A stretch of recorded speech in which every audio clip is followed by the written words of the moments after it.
on this topic, and we will continue to bring those to you.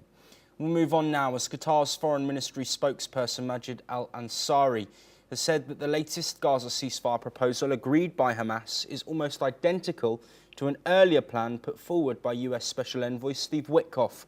This comes as efforts to pause the fighting reportedly gained new momentum over the past week after Israel announced plans for a new offensive to seize control of Gaza City.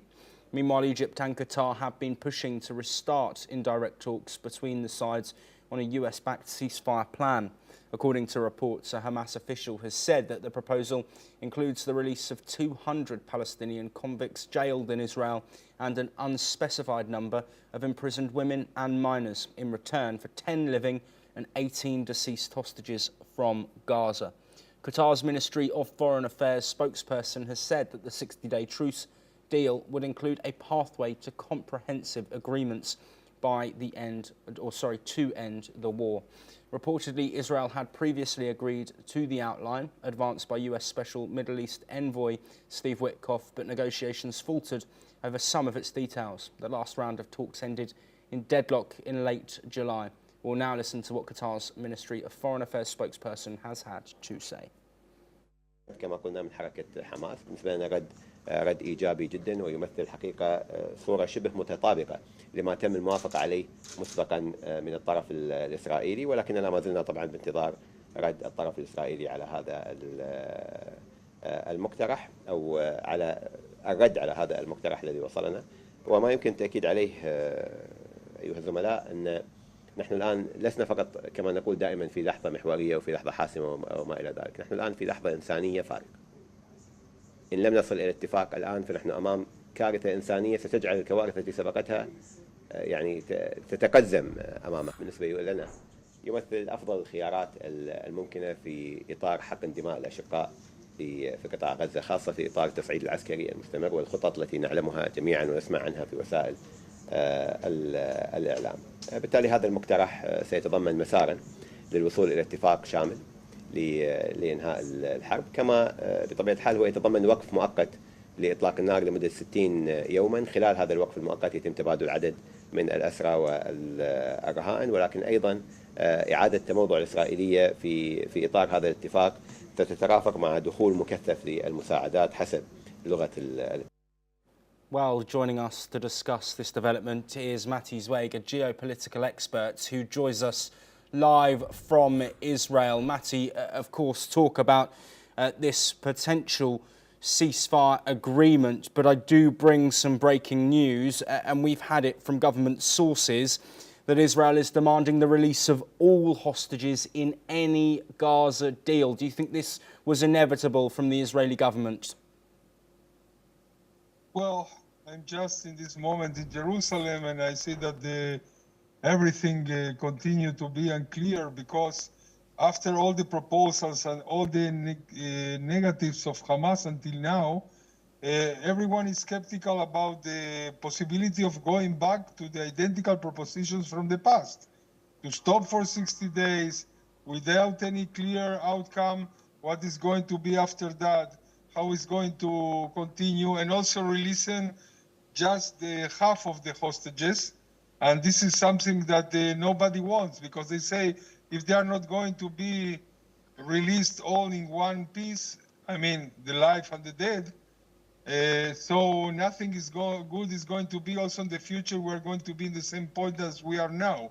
So this is the claim of the families. They say try to get out everyone that you can and try to bring all of them together, finishing the war.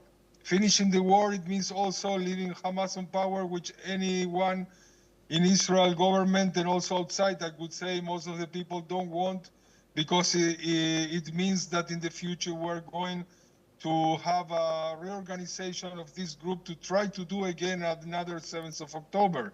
So this is one of the greatest dilemma in the history of the country, because to say yes to this kind of things, it means to leave them in power, and nobody, including also Arab countries, they want Hamas to stay in power. And this is the big dilemma. Yes, Matti, one question that will be asked if Israel has said no to this. Qatar saying that the deal that Hamas is agreeing to is almost identical to one that Israel agreed to previously. What's now changed? Yeah, it was 60 days with half of the dead and half of the people that is still alive, supposedly. So this is in exchange for 60 days of peace and future negotiations for the ending of all the hostilities. So I think that most of the people, they say, just bring everyone that you can, and we will see what happens in the future. But everyone is really tired about this. And this is also another fact now that is very strange, is that Qatar all the time was trying to do everything as a mediator alone. And this time, all sides were agreed to include also Egypt, that they have ties also with Hamas and can help in this mediation. So this is an interesting fact.